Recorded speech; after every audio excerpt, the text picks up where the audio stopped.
देखिए, एक और ट्वीट आपको हम दिखाते हैं। नई संसद को लेकर आरजेडी का ट्वीट आया है और आरजेडी ने इस नए ट्वीट में संसद की तुलना ताबूत से की है। ताबूत से तुलना की गई है आरजेडी की तरफ से। बताइए आप, ये आज के दिन ये तुलना की जा रही है आरजेडी की तरफ से। ये शर्मनाक ट्वीट है नई संसद को लेकर।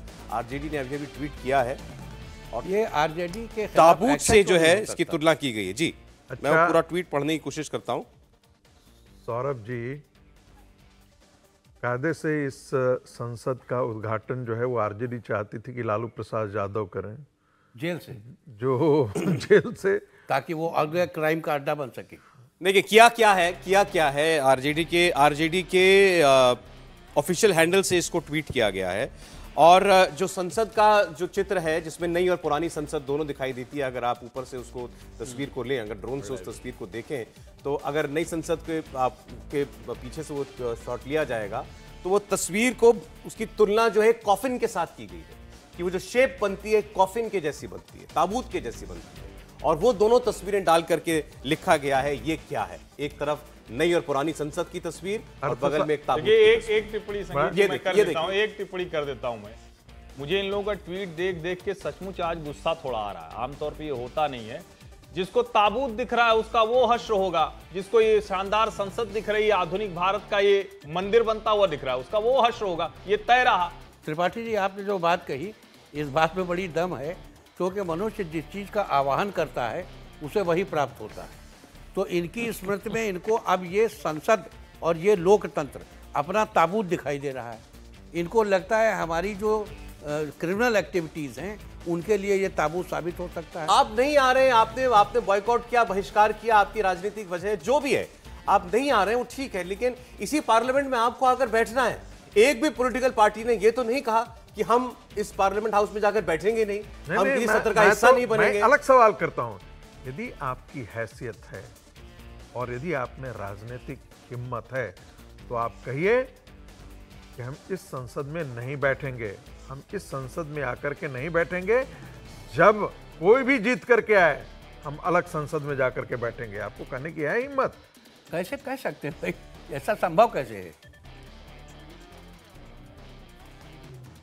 अब देखिए, स्वामी प्रसाद मौर्य लिख रहे हैं कि सिंगोल राजदंड की स्थापना पूजन में केवल दक्षिण के कट्टरपंथी ब्राह्मण गुरुओं को बुलाया जाना अत्यंत दुर्भाग्यपूर्ण है।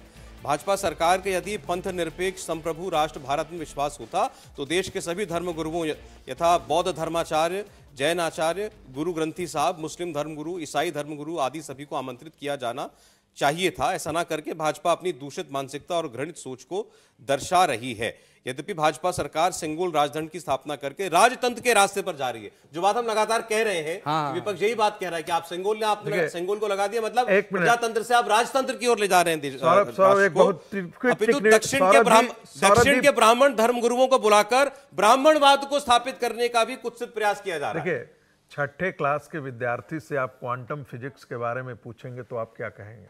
वो क्या बोलेगा? हाँ, वही स्वामी प्रसाद मौर्य, वही स्वामी प्रसाद मौर्य की ओम जी उपाध्याय जी हमारे साथ स्टूडियो में डायरेक्टर, स्वागत है आपका। ये तरह तरह की संज्ञाएं दी जा रही है नई पार्लियामेंट को विपक्ष की तरफ से। नहीं, ये तो बड़ी अजीब सी बात है। शायद स्वामी प्रसाद मौर्य जी ने देखा नहीं होगा, देखने की कोशिश नहीं की होगी। अभी जो पूजन हुआ है वहां पर किस धर्म का प्रतिनिधि नहीं था? ठीक है, सनातन से उसकी शुरुआत हुई, लेकिन वहां पर देश में जितने भी धर्म हैं और जो संदेश उससे गया है, वहां पर इस्लाम, सिख, ईसाई, बौद्ध, जैन, पारसी, जरथुस्त्र, जितने भी धर्म हैं, सभी का जो मंत्रोच्चार है, सभी का जो पूजन विधान है, उसको संपन्न किया गया है अभी थोड़ी देर पहले ही। अगर जिसने भी टीवी स्क्रीन पे उन सारे दृश्यों को देखा होगा, उसने बहुत ठीक तरीके से उसको आत्मसात किया होगा। और यह बड़ा संकेत है। ये देश समावेशी संस्कृति का देश है। ये देश अपने संस्कृति के महाउदर में सबको समाहित करते जाने का और बेहतर होते जाने का संकेत लिए हुए देश है। इसलिए इस तरह की बातें करना बड़ी ओछी राजनीति का परिचायक है।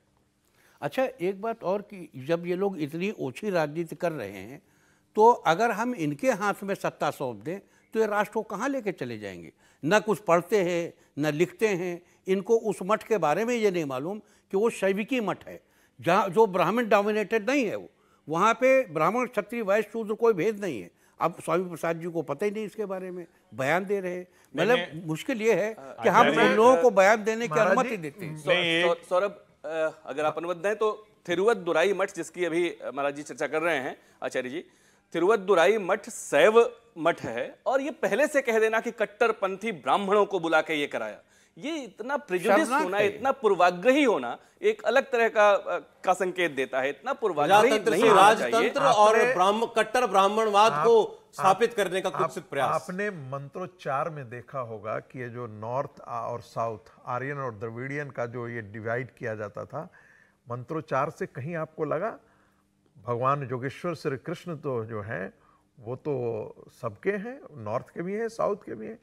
एक और बात मैं आपको बता दूं, चूंकि एक इसके कमेटी के सब कमेटी के साथ मैं जुड़ा हुआ रहा हूं, जो डेमोक्रेटिक गैलरी है, इसके बारे में जिक्र करना चाहूँगा। प्रधानमंत्री जी ने कहा कि ये India is the mother of democracy है। ऐसे ही नहीं कहा है, पूरा एक मिनिस्ट्री ऑफ कल्चर की एक कमेटी बैठ करके इस पर 6 महीने सारी चीजों को अनुसंधान करने के बाद आया। और ये अपने आप में बहुत बड़ा विमर्श है। यानी कि ग्रीक का जो कॉन्सेप्ट, एंग्लो अमेरिकन ट्रेडिशन जो है, जिसमें कहा जाता है कि Greek he mother of democracy है, उस सारी चीजों को, थीसिस को प्रधानमंत्री जी ने ध्वस्त कर दिया है। और ये जिसे आप दंड कह रहे हैं, वो छड़ी के तौर पे, वो धर्म दंड भी उसी का प्रतीक है जी, उसी का प्रतीक है कि यहां सब कोई उस दंड से संचालित है। दंड का मतलब विधान होता था। कौटिल्य का अर्थशास्त्र पढ़िए, याज्ञवल्क्य स्मृति पढ़िए, बृहस्पति स्मृति पढ़िए। बहुत सारे लोगों को इनके बारे में जानकारी नहीं है। शुक्र नीति पर हमारे यहाँ 1921 में आया, बृहस्पति स्मृति पर 1944 में राघवेंद्र वाजपेयी की किताब आई। पढ़ते ही नहीं है इनको। करें India TV news Google play store या ऐप स्टोर पर।